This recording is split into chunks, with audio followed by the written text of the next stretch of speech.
Question number 1 Maa Tarini को पुरी केउं राजा केन्दुझरकू आनिथिले? Option A Gobind Bhanj, option B Balabhadra Bhanj, option C Kapilendra Dev, option D Pratap Rudra Dev.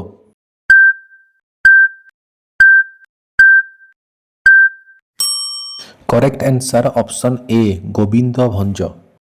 Question number 2 Maa को पुरी आनिबा समय रे राजा केउं शर्त मानिबाकू बाध्य होइथिले? ऑप्शन ए उपवास रहिबा, ऑप्शन बी पछकू न चाहिबा, ऑप्शन सी चाली चाली जिबा, ऑप्शन डी कथा न कहिबा।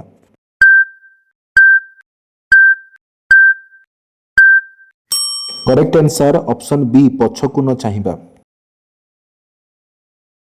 क्वेश्चन नंबर 3 केउ नदी पठारे घोड़ार टापू शब्द न शुभिबारु राजा पछकू चाहि देइथिले? Option A Mahanadi, option B Brahmani, option C Baitarani, option D Salandi.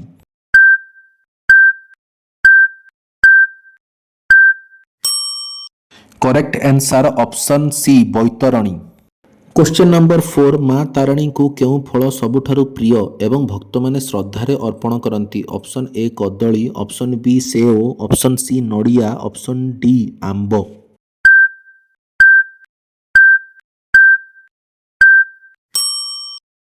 Correct answer option C नड़िया। क्वेश्चन नंबर 5 माँ तारिणी मुख्य पूजक माने केउं संप्रदायर? ऑप्शन ए ब्राह्मण, ऑप्शन बी देहुरी, ऑप्शन सी माली, ऑप्शन डी सुतार।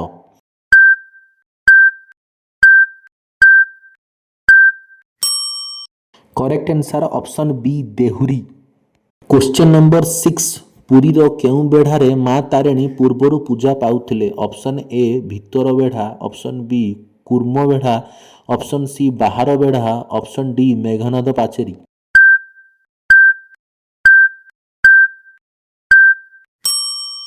करेक्ट आंसर ऑप्शन बी कूर्म बेढ़ा। क्वेश्चन नंबर 7 माँ तारिणी पीठरे पालन करा जाउथुवा सबुठारु बड़ पर्वर नाम कौन? Option A Rathayatra, option B चैत्र पर्व, option C Durga Puja, option D Chandan यात्रा।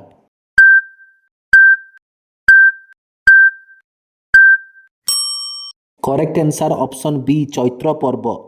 क्वेश्चन नंबर 8 कांची अभियान समय रे माँ तारिणी केउं गजपति को साहाय्य करथिले? Option A Purushottam Dev, option B Kapilendra Dev, option C Pratap Rudra Dev, option D Mukund Dev.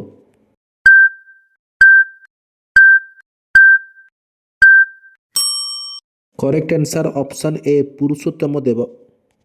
Question number 9 Ghatgaon मंदिर ओडिशार केउं जिल्ला रे अवस्थित? ऑप्शन ए Mayurbhanj, option B Kendujhar, option C Sundargarh, option D Angul.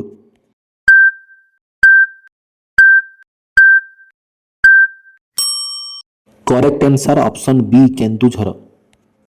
Last question question number 10 Maa Tarini मूर्तिर केउं अंश सबुठारु बड़ और दृश्यमान हुए? ऑप्शन ए दुईटी हाथ, ऑप्शन बी दुईटी बड़ आखि, ऑप्शन सी पाद एवं ऑप्शन डी मुकुट।